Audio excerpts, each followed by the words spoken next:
पापी जाती दृष्टी पडता ब्रह्मगिरी त्याच्यावरती करता स्नान त्याची कैलासी राहणे नामा म्हणे प्रदक्षिणा त्याच्या पुण्या नाही या फळवेळी या भयामध्ये महायोग पीठे तते भीमरथ्यं पुंडरीकाय दातुर्मुनि समागत तिष्ठान्तमानन्दकन्दं परब्रह्मलिङ्गं भजे पाण्डुरङ्गं जयाचा जनी जन्म नामार्थ झाला जयाने सदा वास नामात केला जयाचे मुखी सदा नाम कीर्ती नमस्कार माझा श्री ब्रह्म चैतन्य मूर्ती ध्यानमूलं गुरुमूर्ती पूजामूलं गुरुपदं मंत्रमूलं गुरुवाक्य मोक्षमूलं गुरुकृपा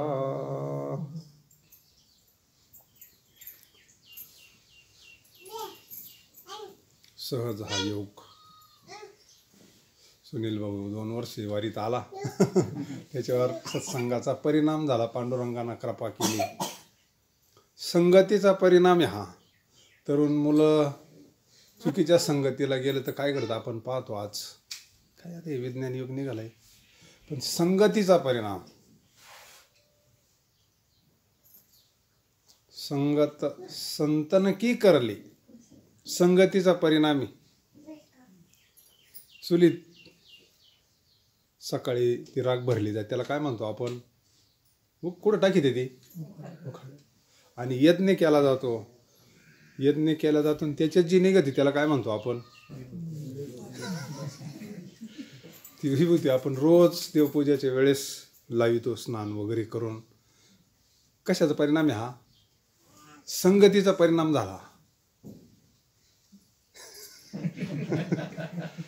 संगतीचा परिणाम फार मोठा असतो नाही का संगतीचा परिणाम अजामेळ पापराशी तोही नेला वैकुंठाशी किती वेळ संगती झाली संत फक्त थोडा वेळ थांबली होती तिथं थोडा वेळ थांबली ती तिथं राहण्याची तर काही व्यवस्था नव्हती पण थोडा थांबला परिणाम झाला त्याचं कल्याणच करून टाकलं संगतीचा परिणाम आणि हे परिक्रमा असतील आपले सप्ते असतील पारायण असतील वारी असेल मूळ उद्देश काय सगळ्यांचा मूळ उद्देश आहे अंतकरण शुद्धी तिथून आल्यानंतर बाबांना असं वेगळंच काहीतरी वाटलं असं हलकं शरीर होतं असं आणि पापाचा नाश होतो पुण्यवंत व्हावी घेता सज्जनाची नाही पण नामस्मरण केलं तर प्रदक्षिणा करताना नामस्मरण केलं तर कारण गंगा हा शब्द नामवाचक आहे नामदेव महाराजांनी तो शब्द जो टाकला पावित्र्य म्हणून ठीक आहे नद्यांना पावित्र्य सगळ्या शास्त्रांनी संतांनी दिली वाचे म्हणता गंगा गंगा सकळ पापे जाती भंगा पापाचा नाश नामस्मरणानं होतो का म्हणे पापे जाती संताची या जपी तृणाग्नी मिळेस तैसे नामे केले जपता हरी म्हणजे प्रदक्षिणा करताना नामस्मरण जर केलं तर निश्चित आपल्याला पाप नष्ट होतं पुण्य प्राप्त होतं पुण्य प्राप्त झालं का सोयीलाच लागलं पुण्य प्राप्त झालं का मग माझ्या विठोबाचा कैसा प्रेम मग संत भेटणार जीवनात संत भेटले का तो मग हायवेलाच गेला समजायचा राजमार्गावर गेला मग त्याला याची खलन काठेन कोठेन अजिबात तोडायची गरज नाही बिडकर महाराज म्हणून एक महापुरुष पुण्याला समाधी आहे त्यांची गेलो होतो आम्ही त्यांच्या समाधी फार मोठे महापुरुष होऊन गेले त्यांना अशी थोडी जीवनात माणूस परमार्थाकडं प्रत्येकजण जातो तो सुखासुखी कोणीच जात नाही इकडं त्रिविध तापाना पोळला का काहीच आसरा नसला का मग तो भगवंताकडे जातो काहीतरी कर बाबा त्यांना फार अशी भयान व्याधी झाली होती सगळे दवाखाने सगळे संपले सगळे भाऊ कोणी जवळ येणं पैसा संपला सगळा आणि भयान व्याधी पोटाची त्याने अशी लोळायची पोट सोडून उठायचा नोकरी गेली सगळं फार दिवाळा निघाला आणि मग शेवटी भगवंताकडे धाव घेतली त्यांच्या कानावर अक्कलकोटच्या स्वामींचा विषय आला म्हणजे का स्वामी आता सध्या अक्कलकोटला आहेत मग त्यांनी मनोमन प्रार्थना केली स्वामी तुम्ही जर माझी व्याधी घालवली म्हणले तर राहिलेलं आयुष्य तुमच्या चरणाशी अर्पण करून टाकेन म्हणे पुन्हा संसारात येणार नाही आता काय तो का म्हणे आले समर्थाची मना समर्थाच्या मनावर आल्यावर काय तरी होय राणा रंक त्याचा अहो त्यांना ती व्याधीच शांत झाली, ती एकदम शांत झालं. आणि मग काय टाईम आहे, तिने निघाले तर डायरेक्ट अक्कलकोट गाठवला. स्वामींचं दर्शन वगैरे समाधान वाटलं त्यांना. काही काळ राहिले तिथं. स्वामींनी त्यांच्यावर कृपा केली, अनुग्रह दिला. म्हणले बाळा तू नर्मदा परिक्रमा कर, गुरु आज्ञा. गुरु आज्ञा फार श्रेष्ठ असते, आपल्याला त्या गोष्टीचं काही महत्त्व वाटत नाही. ते परत घरी नाही आले विचारायला, बायकोला विचारून जातो का पोरांना विचारून जातो, सोयीला लागून जातो. गुरु आज्ञा, गुरु तशीच निघाली ती. गुरुनं सांगितलं नर्मदा परिक्रमा, तशीच निघाली ती. घरचे तेव्हा काय जे फोन आणि बानगडीन राडे काय. वैराग्य कशाने प्राप्त होत? वैराग्य हा भगवंताचा प्रसाद. शांती हा भगवंताचा प्रसाद. रात्री आपण पाहिला वैराग्य, कडकडीत वैराग्य असतं साधूकड, आपल्याकडं नसतं.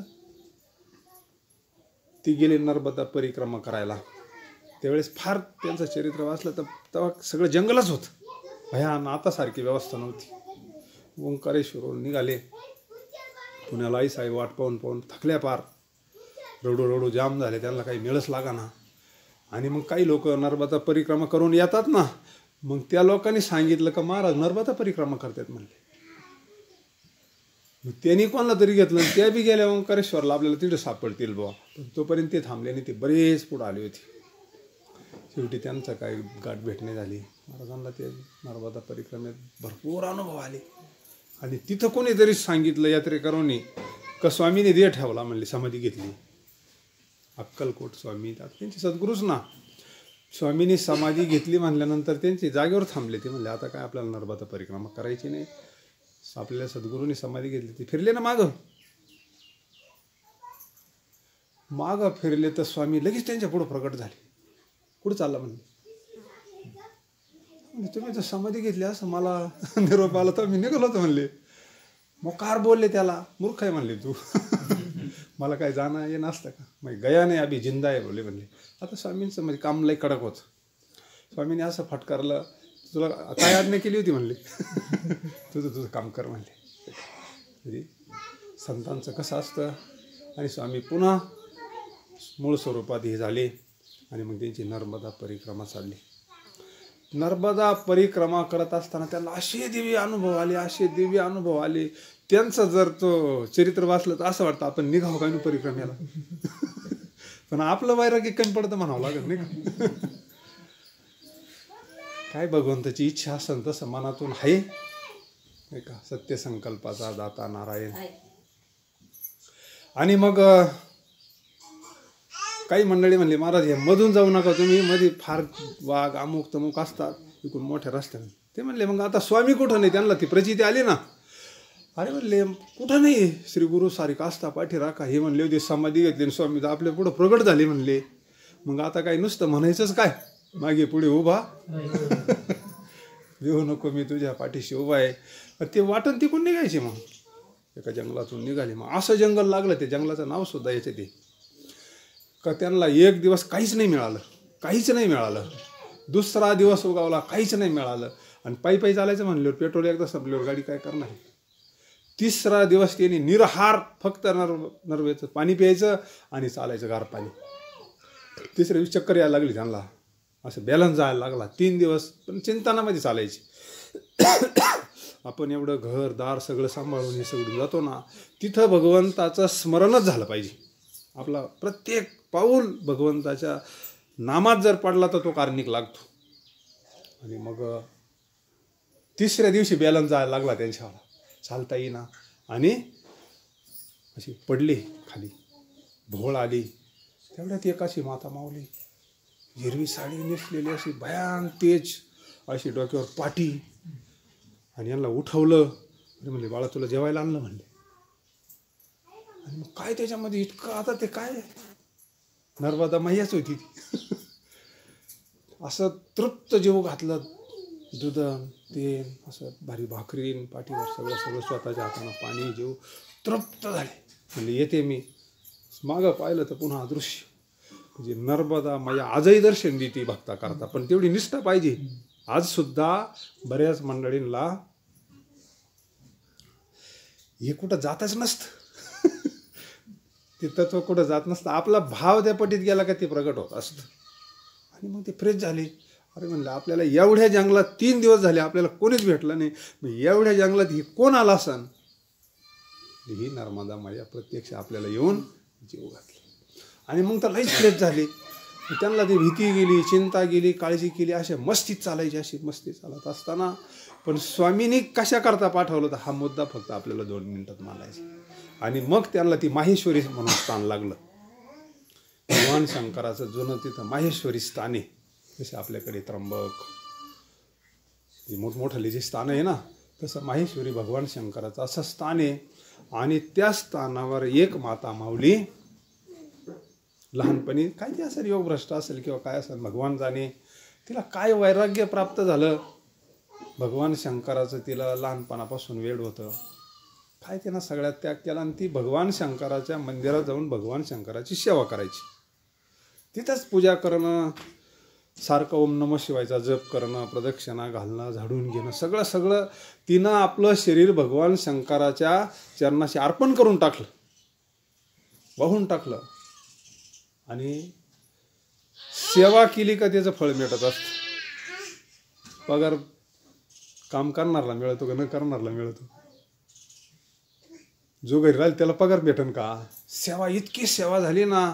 आणि एकदा सेवा जर झाली मग भाग्य उजळत असतं. उजळले भाग्यात अवघी चिंता वारली, संत दर्शनी हा लाभ पद्मनाभ. संतांचं दर्शन होत असतं. मग कुठं जायची गरज नाही. तुम्ही साखर टाका, मुंगळ्याला आमंत्रण द्यावं लागतं का. पण सेवा आपली तशी पाहिजे, मात्र 100 नंबरी सेवा पाहिजे, निष्काम सेवा भगवंताची पाहिजे. तिची 12 वर्ष सेवा झाली तिथं. आणि योगिनीच झाली ना मग ती. त्या साधनेचं तेज, कडकडीत वैराग्य, पाठी स्नान करायचं, ओम नमः शिवायचा सारखा जप चालू आहे. जे मिळालं ते प्रसाद म्हणून खायचं, नुसती भगवंताची सेवा. 12 वर्ष पूर्ण ज्या दिवशी झाले त्या दिवशी हे सद्गुरू रामानंद बिडकर महाराज तिथे गेले. ज्ञानेश्वर महाराज सांगतात, ऐशी कर्म साम्य दशा विरेशा, मग श्री गुरु आपेसा भेटेची का. जर कर्म साम्य दशेला आलं, एकदा जर असं पुण्याला माप भरला ना, ब्रह्मचैतन्य गोंदवलेकर सांगतात, साधू पाहायला तुम्हाला जावं नाही लागत, साधू तुमच्याकरता जमिनीतून वर येईल म्हणून, पण तुमची सेवा तेवढी 100 नंबरी पाहिजे. ज्या दिवशी 12 वर्ष पूर्ण झाली तिच्या साधनेला, तिथं रामानंद बिडकर स्वामी गेले. तिथं महाराज तिने भगवान शंकराचं दर्शन वगैरे घेतले, मुक्काम झाला. तिथं बसले, तिथं भगवंताचं चिंतन करीत. त्यावेळेस तिची पहाटची पूजा वगैरे सगळं आवरलं.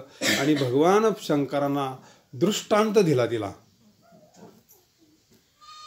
त्या माता माऊलीला दृष्टांत दिला. म्हणले आज तुझं पुण्य फळाला आलं. आज एक ब्रह्मनिष्ठ महापुरुष सद्गुरू माझं स्वरूप उघडी परब्रह्म सद्गुरूची मूर्ती. देवते संत निमित्त त्या प्रती. भगवंताला प्रत्यक्ष आपला उद्धार करायला येत नाही. आला तरी आपल्याला वाटन का, कळल का तो. आणि आला समजा भगवान शंकर आला दर्शन द्यायला, आता आपल्याला मोठ्या फसफस करीत आला, आपण इथं बसू का. नागाच्या स्वरूपात आला समजा, आता यायला भक्तांना सोमवारचं देऊन टाकू दर्शन बा, आपण बसू का इथं. नाही बसता येणार आपल्या. मग तो भगवान परमात्मा काय करतो, टावर लाईनीवर आकडा टाकता येतो का पाहुणे, तरी तुमच्या वावरातून जरी गेली, पण त्याच्यावर नाही जमायचं. लाईट तीच, पण कुठंतरी मोठ्या याच्यात जाऊन ती हळूहळू जाऊ आपल्या गावातून वावरात येईल, मग आकडा टाकता येईल तुम्हाला. मग तुमचं हिटर फिटर सारं चालत, पण डायरेक्ट टावर लाईनीवर नाही जमायचं. तसं डायरेक्ट भगवंताकडे जाण्याचा मार्ग शास्त्र नाही सांगत. हा, सेवा करता येते आपल्याला. आणि मग तिला भगवान शंकरांना दृष्टांत दिला. म्हणले आज खरी माझी कृपा तुझ्यावर आहे का, मीच एक संतांच्या रूपानं तुझा उद्धार करण्याकरता आलोय. आणि मग तुला दृष्टांत झाला. आणि ते महापुरुष त्यांचा तेज तिनं मग श्री संताची माथा चरणावर साष्टांग हे करी दंडवत घातलं. म्हणले स्वामी आज तुम्हीच भगवान शंकराच्या रूपानं माझा उद्धार करण्याकरता. आता याची सेवा साधी नव्हती ना. 12 वर्ष म्हणजे अंतकरण कसं झालं असं महाराज. 3 महिन्यात काय होतं बाबाला तुम्ही विचारा. आम्ही प्रत्यक्ष पाहिलं. सोनोनी बाबा बरोबर एक माणूस गेला होता, त्याला माळ नव्हती, अनुग्रह नव्हतं, काहीच नव्हतं. पण त्यांना एक मनोमन ठरवलं होतं. तिथून आल्यावर त्यांना सांगितलं का म्हणले म्या फक्त पांडुरंगाचं नामस्मरण केलं माझ्या मनानं. प्रत्येक पाऊल टाकताना विठ्ठल म्हणल्याशिवाय मी पाऊल टाकत नव्हतं. तिथून आला त्याच्या डोळ्याला धारा लागायच्या अशी. अंतकरण असं निर्मळच होऊन गेलं असं पूर्ण. व्हायला जाईन ते आणि तिनं 12 वर्ष साधना केली. तिचं अंतकरण कसं झालं असं. तुका म्हणे चित्त करारे निर्मळ येऊनी गोपाळ राहे तेथे. ब्रह्मनाष्ट महापुरुष हात ठेविला मस्तकी प्रसाद देऊनी केली सुखी. तिच्यावर कृपा केली. तिला भगवान परमात्म्याचा साक्षात्कार झाला. आतमध्ये आपल्या प्रत्येकाच्या अंतकरणात कोण आहे? शिवस्वरूप परमात्मा भरलेला आहे. त्याला तुम्ही विठ्ठल म्हणा, कृष्ण म्हणा, राम म्हणा, देवी म्हणा, स्वामी म्हणा. प्रत्येकाच्या अंतकरणात साठविला हरी. हा त्याला हरी म्हणा, त्याला कृष्ण म्हणा, कंठी धरीला कृष्ण म्हणी म्हणा, ज्याला जे आवडतं ते म्हणा. पण प्रत्येकाच्या अंतकरणात तो जागा झाला आणि मग तिला खरं ज्ञान प्राप्त झालं. त्याच्याकरता स्वामींनी पाठवलं होतं. बिळकर महाराजांना ही जगाच्या कल्याणा संताच्या विभूती देह कष्टविती परोपकारी. तिचं एक उदाहरण म्हणून दिलं. अशी किती मंडळींचा महाराजांनी उद्धार केला, किती जणांना हे केलं. पुढं आल्यानंतर एक प्रसंग तेवढा फक्त आता ऐका. एक आश्रम होता, तिकडे भरपूर आश्रम आहेत. एक असा आश्रम होता, तिथे एक साधू होता. तो साधू जरा वेगळंच काम होतं त्याच्यावालं. तो त्याच्याकडे कृष्णाची मूर्ती होती लहानपणापासून. त्याचं वेगळंच काम. दिवसभर झोपायचो, दिवसभर झोपायचा आणि रात्री आश्रमात कोणाला येऊन नव्हते. एकदा पक्का लावून घेतलं, ती कृष्ण मूर्ती मोठी व्हायची आणि रासक्रीडा चालायची रात्रभर. जी रासक्रीडा कृष्ण अवतारात झाली ना, ती रासक्रीडा चालायची त्यांच्यावाली. त्या आनंदात रात्रभर ते मस्तीत नाचायचा तो. कृष्ण परमात्मा मोठे व्हायचे, ती रासक्रीडा चालायची. तो कोणाला माहिती होऊन नव्हतं, त्या आनंदात कोणाला येऊन देत नव्हता. आणि दिवसा बेस्टपैकी झोपायचा, दिवसभर झोपायचा आणून. जरी कोणी आला दगड हाणायचा, कोणाला अजिबात येऊन देत नव्हता. त्याचा असा नीतीने मासायचा. आणि हे फक्कड महात्मा तिथं आले. हे आले आणि बसले आश्रमात. कशाला आला, कुठून आला, काय दगड हाण, थांबू नको म्हणले. असं तसं इथं असं आहे तसं आहे. ते म्हणले बाबा मी तुमचा अनुग्रह घ्यायला आलो म्हणले. तुम्ही माझा गुरु व्हा म्हणले. मी कोणाचा गुरु होत नसतो म्हणले आणि मला काय नाही. म्हणजे पहा ईश्वरी नियोजन कसं असतं तेवढं फक्त 2 मिनिटात, बाकी जास्त नाही आपल्याला वेळ. ईश्वराचं नियोजन कसं असतं. बिळकर महाराज थांबलेच तिथे, त्यांना लई शिव्या दिल्या. तुला काय द्यायचं दे म्हणले, पण आता मी तो शिष्यच होणार म्हणले.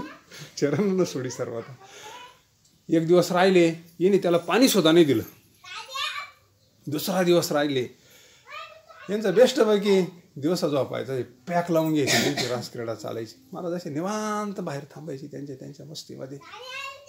महात्म्याला काय नाही का. 3 दिवस बिळकर महाराज निराहार राहिले, पाणी सुद्धा नाही. 3 दिवस राहिल्यानंतर असं ऊन पडलं. हा गडी त्याला शिव्या द्यायचा रोज. हा ते म्हणायचे मी जाणार नाही, तुम्ही माझ्यावर काहीतरी कृपा करा म्हणले. आता तुम्ही माझे गुरु महाराज म्हणले, मी तर तुमचे शिष्य व्हायला आलोय म्हणले. म्हणजे पहा, एखाद्याचं जर कल्याण करायचं ठरलं साधू काय करत असतो. आणि मग 3ऱ्या दिवशी त्यांना सांगितलं तू भला मोठा असा हांडा दिला, एवढा हांडा नर्मदा मायेहून पाणी भरून आण म्हणले. आता 3 दिवस काही खायला नाही, पाण्याचा अन्नाचा कण नाही अंगा. असं एकदम हे झालं, स्लीप झाली होती. महाराज घेतला तो हांडा. दुपारची वेळ, ऊन तापत आहे नर्मदा मैयामध्ये. यांनी उडीच टाकून दिली, तापली होती भरपूर. त्याच्यामध्ये स्नान केलं, पहिले गार झाले. तो हांडा भरला आणि डोक्यावर घेतला आणि चालले. आता एवढा मोठा हांडा डोक्यावर घेतला, वाळूमध्ये चालले, उन्हाची वेळ आणि 3 दिवस काहीच खायला नाही. आणि त्यांना भोवळ आले आणि पडले. मग कृष्णमूर्ती बोलायला लागली. त्या आश्रमातली कृष्णमूर्ती बोलायला लागली. का रे म्हणले जोगड्या, मला पाणी आणायला तू. त्याला घाम फुटला ना. मग त्याला कळलं का हा कोण आहे. आत्मज्ञानी चोखडी संत माझी रोपडी. म्हणले तुला जास्त झालं का म्हणले, मला पाणी आणायला येतं म्हणले, जाय तिथं नर्मदा परिक्रमा. तो मग त्याला अनुताप झाला, पळत गेला तर महाराज तिथं सुम पडलेले होते. त्यांना असं पाणी वगैरे मारलं, त्यांना जागा केलं, पाय धरले आणि रडायला लागले. म्हणले तुमची योग्यता मला कळाली नाही. म्हणले महाराज मी तुम्हाला 3 दिवस किती शिव्या दिल्या असतील मलाच माहिती. म्हणली किती दगड हाणले असतील मलाच माहिती. अहो तुम्ही प्रत्यक्ष भगवान परमात्म्याचा अवतार, इतके ब्रह्मनिष्ठ महापुरुष, आता माझं कल्याण करा म्हणले तुम्ही. मला खरं भगवान श्रीकृष्णाचं स्वरूप कळालं नाही, खरं ज्ञान नाही. मी एवढ्याच याच्यात नादी लागलोय म्हणले. आणि त्याच्यामुळे मी किती जणांना फटकारला म्हणले. मग आश्रमावर आणलं. मग महाराजांनी त्याला खरं सांगितलं, बाळा तुझं स्वरूप काय, मनुष्य जन्म कशा करताय. हे मनुष्य जन्म खरं भगवंताचं वास्तव स्वरूप जर कळलं तर मुक्त होतो जीव, भगवंत स्वरूप होतो. जसे तुकोबारा सांगतात ना, आता कैसे येणे जाणे सहज खुंटले राम कृष्ण विठ्ठल बोला तुका जातो. आणि आपल्याला कुठं जायचंय? वैकुंठ म्हणजे काय? तुकोबारायांचं माहेर आहे. आपलं कोणतं माहेर आहे? असं समजा तुम्हाला माहेर आहे, मग आम्हाला माहेर नाही का? सगळ्यांचं माहेर आहे. माझे माहेर पंढरी. अरे तो पांडुरंग आपला बाप आहे. आपला मायबाप कोण आहे? आपण हे राड्यातच गुंतून पडतो. ही व्यवस्था आहे. ही एका जन्माची आईबाप आहे. पण तो जन्मोजन्मीचा मायबाप आहे ना, माय जगन्नाथ. रोज म्हणतोय आपण, रोज हरिपाठात म्हणतोय ना, विठ्ठल माय बाप चुलता, विठ्ठल भगिनी आणि भ्राता, विठ्ठल विना चाड नाही गोता. अरे माझं गणगोत विठ्ठल कुळीचे दैवत. काय त्या नाटाच्या अभंगामध्ये विठ्ठल आमुचे जीवन. जे नातं जोडलं या मंडळीने, हे संत नातं जोडून देत असता का बाबा रे तुझं कोण आहे? भगवान परमात्मा. कृष्ण माझी, कृष्ण माझा. आपल्याला वाटलं ना, असं जर वाटलं संतांच्या कृपेनं आपलं जीवन कृतार्थ झालं. खरं नातं आहे बरं का त्याच्याशी आपलं. तो अविनाशी, तो कधी कुठं जात नाही. ही बाकीची जाणार आहे कोण आहे? कोण आहे आपल्या बरोबर? कोण येणार आहे? महापुरुषाच्या मुखातले शब्द, कफन को जेब नाही होती बोले.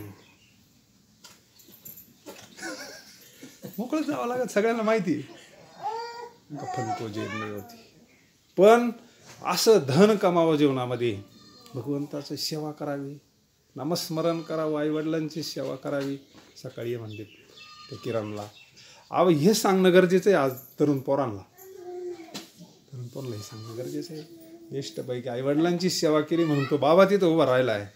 पुंडलिकासाठी अजून याचा अर्थ बाकीचं करू नये असं नाही.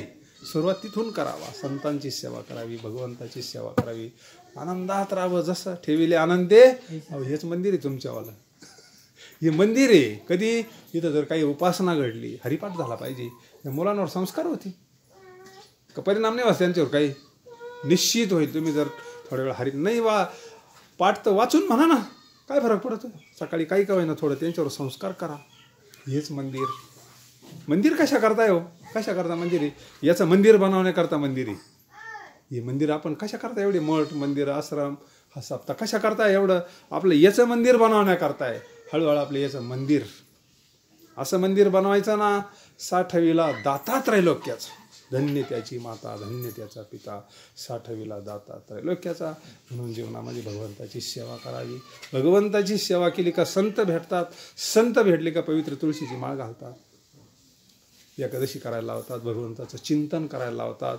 बेस्टपैकी चिंतन करावा. ही आपली शेती सावता बाबासारखी करावी. कांदा मुळा भाजी बेस्ट. आनंदात राहावा. ठेविली आनंदी तैशीची राहावी. आणि बेस्टपैकी आनंदात धन्य पुण्य रूप कैसा सारा संसार. देव आणि भक्त तुझा नाही विचार. धन्य पूर्व पुण्य ओढावले निरूप. संताचे दर्शन मा भाग्य बहुते. आणि सगळं आवरलं का एक दिवस माहेरला झालेली सेवा. नर्मदा मायाच्या चरणी सहज योग संगतीचा परिणाम. थोडसे गाली तुम्ही मंडळी योग. पाऊस पाण्यामुळं काम नव्हतं. एक थोडी भगवंताची सेवा निमित्तानं आम्ही आलो. सद्गुरू योगीराज गंगागिरी महाराजांच्या सप्त्याला दरवर्षीच काही कराय ना. मग त्यांचं हेच कार्य आहे. दुसरं काय? तुका म्हणे माझं धाडिले निरोपा. देणे को अन्नदान, लेणे को हरिनाम, करणे को लिंता, डुबणे को अभिमान. पुंडलिका वरदेव हरिविठ्ठल श्री ज्ञानदेव तुकाराम. ज्ञानेश्वर महाराज की जगद्गुरु संत तुकाराम तुकाराम महाराज